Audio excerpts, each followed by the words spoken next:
Friend, daily sports Bangla YouTube চ্যানেলে আপনাদের আবার আমি স্বাগত জানাই। আবার নিয়ে চলে এলাম খেলার নতুন ভিডিও নিয়ে। মোহনবাগানের প্রাক্তন ফুটবলারকে কি ছোঁ মেরে নিতে চাইছে ইস্টবেঙ্গল? বিশাল আপডেট। পরপর জয় পাচ্ছে ইস্টবেঙ্গল। ঠিক যে মুহূর্তে ইস্টবেঙ্গল ঘুরে দাঁড়াতে শুরু করেছিল, ঠিক সেই সময় একের পর এক চোটে কার্যত বেসামাল হয়ে পড়ল গোটা দল। মাঝমাঠে পুরো সেট হয়ে যাওয়া মাদিয়া তালালের চোটের কবলে। এই মুহূর্তে যা অবস্থা, তাতে গোটা মরশুমের জন্যই হয়তো ছিটকেই গেলেন। আর ঠিক এই অবস্থাতেই পরিবর্তন হিসেবে মোহনবাগানের প্রাক্তন ফুটবলার জনি কাউকোর নাম উঠে আসছে।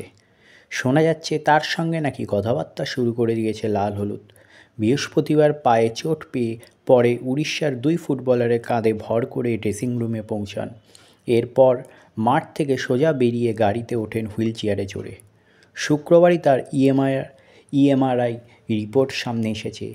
অ্যান্টেরিয়র ক্রুসিয়েট লিগামেন্ট বা এসিএল এ চোট রয়েছে তালালের।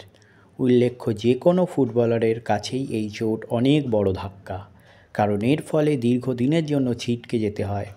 আর তালালের ক্ষেত্রে বিষয়টি ঠিক তাই হয়েছে। জানা যাচ্ছে তার চোট সারতে কমপক্ষে 6 থেকে 9 মাস পর্যন্ত সময় লাগতে পারে। তাই এই পরিস্থিতিতে দাঁড়িয়ে ইস্টবেঙ্গল তালালকে আনরেজিস্টার্ড করে দিয়ে নতুন ফুটবলারকে সই করাতে পারে বলে সূত্রের খবর। পরিবর্তন হিসাবে সবার আগে নাম উঠে এসেছে জনি কাউকোর। গত মরশুমে মোহনবাগানের হয়ে আইএসএলের লিগ শিল্ড জয়ের ক্ষেত্রে গুরুত্বপূর্ণ ভূমিকা নিয়েছিলেন এই বিদেশি ফুটবলারটি। তবে বর্তমানে কাউকো খেলছেন আই লিগের দল ইন্টার কাশির হয়ে। তবে সূত্র মারফত জানা যাচ্ছে ইস্টবেঙ্গল তার সঙ্গে ইতিমধ্যেই কথাবার্তা শুরু করে দিয়েছে। তবে বিষয়টি এখনও পর্যন্ত জায়গায় গিয়ে পৌঁছায়নি, বাকিটা সময় বলবে। তাহলে এই হলো আজকে আমার ভিডিও। আবার বলছি, আমার চ্যানেল যদি আপনাদের ভালো লেগে থাকে, অবশ্যই আমার চ্যানেলটিকে আপনারা সাবস্ক্রাইব করে নিন। পাশে রাখা বেল আইকনটিকে ক্লিক করে দিন, যাতে সবার প্রথমে আপনারা আমার ভিডিও দেখতে পান।